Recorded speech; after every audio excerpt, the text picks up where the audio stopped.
This is Dave with Taboo Customs. This video today we're going to go through our process that we use to assemble Johnny joints. We use Johnny joints in a lot of different suspension designs in different applications, different areas of the suspension versus like a high-end joint. One of the biggest problems though is if you are using Johnny joints is they can be difficult to assemble. And that's the ones that are pretty much the weld-on versions. Obviously, if you buy the adjustable version with the threaded end, they come already assembled, so it's not a big deal. But if you're also rebuilding them, those can be difficult to assemble. So let's take a look at the process we use for assembling our Johnny joints. So as we mentioned, we're going to be assembling the weld-on version of the Johnny joint. If you're getting the version that is threaded on the ends, those will come pre-assembled for you. So with this Johnny joint, you're going to get this cylinder here that gets welded onto the link. Obviously, you're going to get two bushings, two large washers, a large snap ring, and you're going to get a grease zerk fitting. For now, we're going to set that fitting aside. We'll put it on at the very end once we're done with all of our fit up of our suspension. Now, before you assemble this, since we've already gone and we've welded this to our tube, first thing we want to do is we want to make sure there's nothing, absolutely nothing down inside of this. No spatter, no little deformation from messing with it, so we're going to clean that up.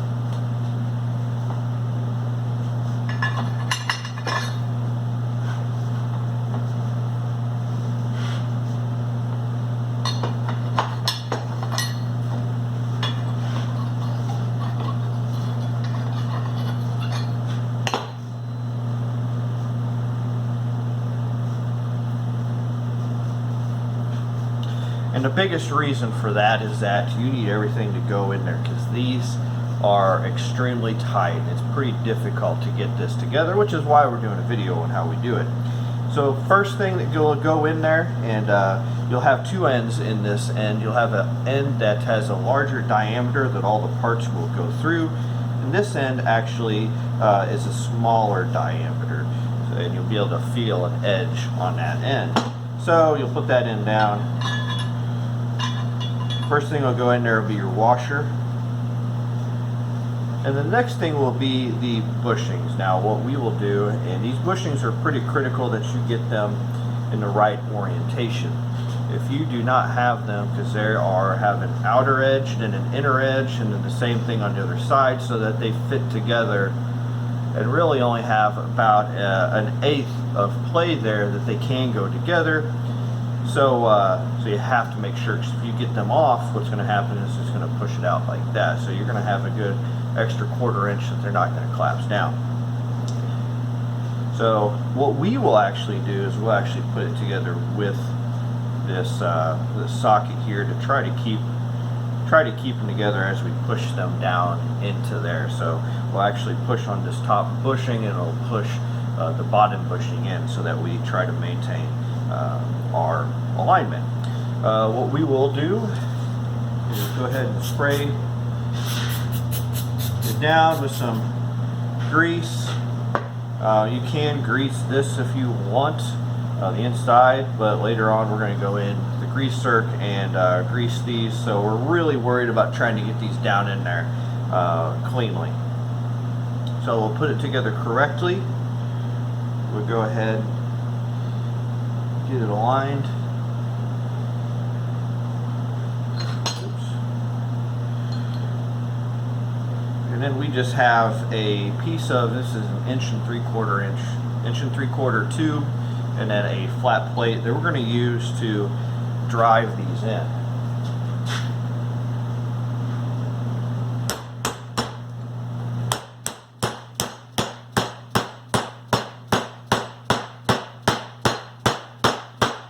Now once you get to a certain point, you're going to need to put something underneath because this will start protruding out the bottom and you don't want, or you won't be able to put anything underneath. What we're going to do is we're going to hang it off the side of the table and continue driving these pieces down.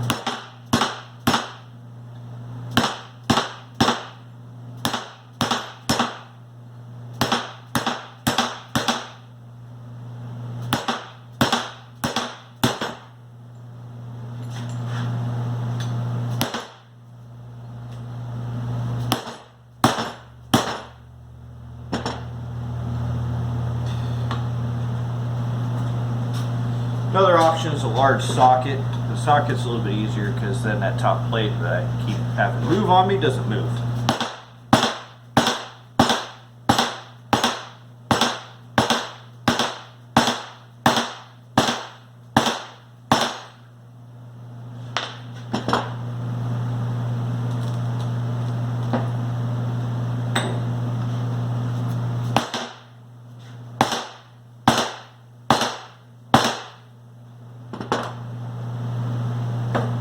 Alright, so now we've driven these two bushings in, and you can see that there's a groove down inside this cylinder, and that's for your snap ring. Now the problem though is that whenever these are correctly installed, this bushing is probably going to be just under that groove.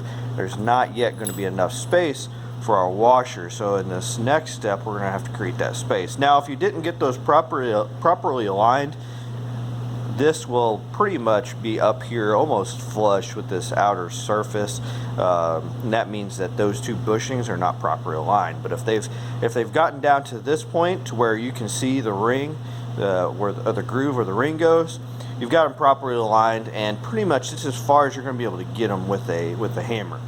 But the next step, we'll have to press them down even farther.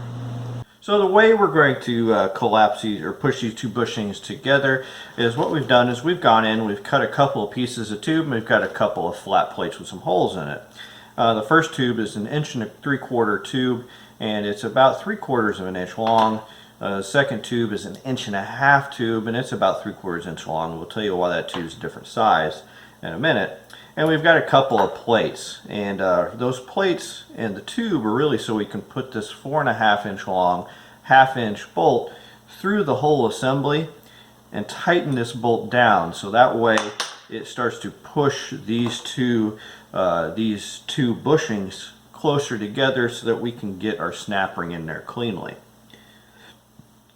So for this, what we're going to want to do, go ahead, put your washer down in there. Now the biggest thing on this that we found is you have to try to make sure that your washer does not catch the groove in there, because that groove can keep you from being able to push that washer farther in, and it'll actually, what it'll do is it'll push this one towards it, and you don't want that. You want both washers to come together as far as possible.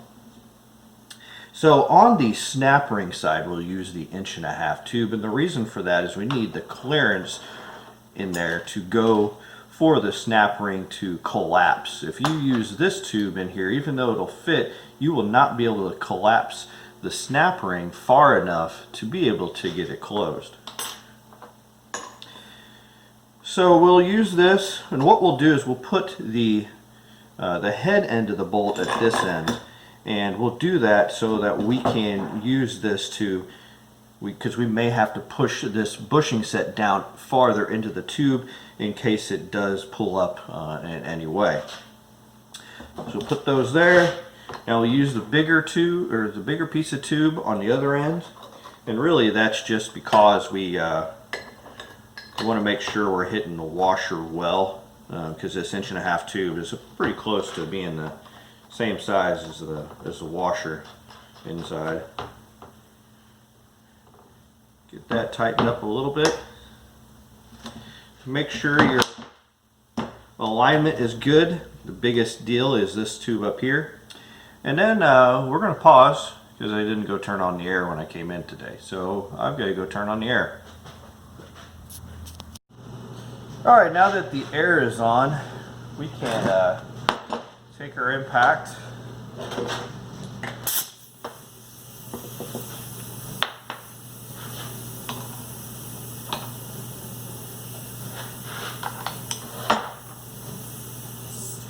What we want to do is just tighten down that bolt.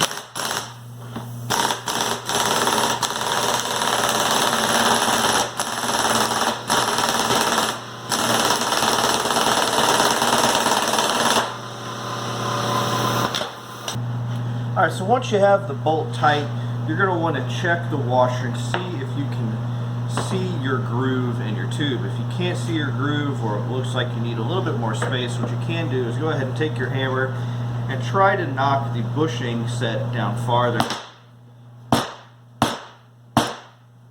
into it.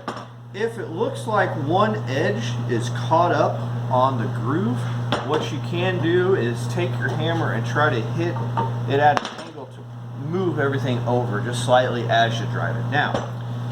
Then once you have it clean to where you can get it in, you can check it, or think you can get it in. You can check it by taking the snap ring and just seeing if the edge will fit down in there.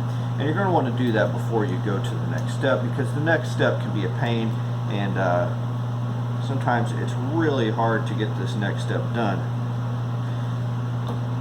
Now the next step, you're going to want a good set of snap ring pliers. If you've got a small set of snap ring pliers, it's going to be no good. You're going to fight this big snap ring for 20-30 minutes, and then you're going to end up just going and buying a good set. But you want to make sure you have a pretty big set of snap ring pliers for this. So we'll grab this snap ring, pull it together, maybe, because you're pretty much, because of the tightness of the joint, tightness of the snap ring to the joint, you're going to pretty much have to get that snap ring completely closed to get it down in there.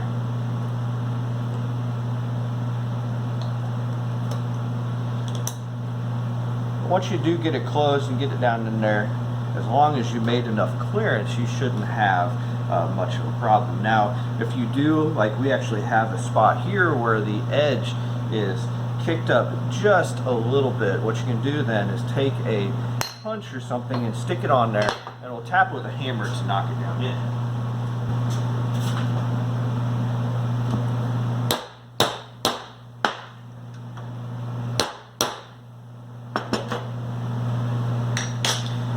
You know, and the big thing is to make sure that the snap ring is completely seated in there before we go ahead and let the pressure off.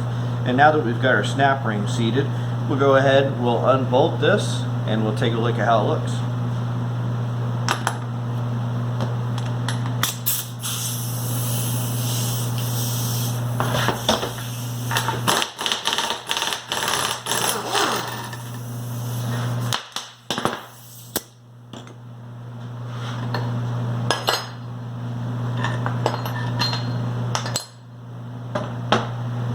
Finished snap ring and what it'll look like, and the biggest thing is make sure that you do have it into the groove. And one thing I should have mentioned before we put all this together is also, when you're cleaning this, make sure the inside of that groove is clean. There's nothing in there that could keep that snap ring, you know, out of the groove, because once you get it all assembled and get to the last step, that's the last thing you want, is to not be able to get the snap ring in.